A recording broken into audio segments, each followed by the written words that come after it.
मुहर्रम आ रहा है, हम हर साल मुहर्रम में उसी गम को याद करके हम रोते हैं और मातम मनाते हैं।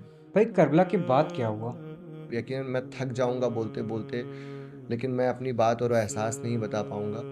करबला के बाद करबला में ज़ुल्म हुआ, करबला में बच्चों को तीर लगा, 6 माह के बच्चे को तीर लगा, 18 साल के कड़ियल जवान अली अकबर के तीर लगा और इमाम हुसैन के गले पे खंजर चला। लेकिन करबला के बाद वो मसाइब हुए, वो ज़ुल्म हुआ कि यकीनन अगर हम सुन लेते हैं तो हम अपनी बर्दाश्त नहीं कर पाते।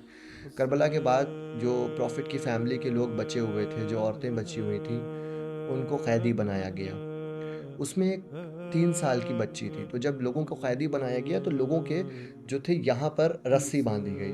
जो 3 साल की बच्ची थी उसके हाथ पे रस्सी नहीं आ रही थी। तो जो बड़े थे उनके हाथ पे रस्सी थी और जो 3 साल की बच्ची थी उसके गर्दन पे रस्सी थी। और सभी को एक रस्सी में बाँध करके जो है वो दूसरे शहर, दूसरे जगह लेके जाया गया। और इस जगह जब लेके जाया गया तो इतना ज़ुल्म हुआ कि कभी कोई गर्म पानी फेंक रहा था रास्ते से, जिसके पास कुछ नहीं था वो मिट्टी उठा के डाल रहा था, जिसके पास कुछ नहीं था वो पत्थर मार रहा था, लोग नेज़ा मार रहे थे और ये वो लोग थे जिन्होंने सिर्फ़ और सिर्फ़ इंसानियत की खातिर अपने पूरा घर-बार लुटा दिया।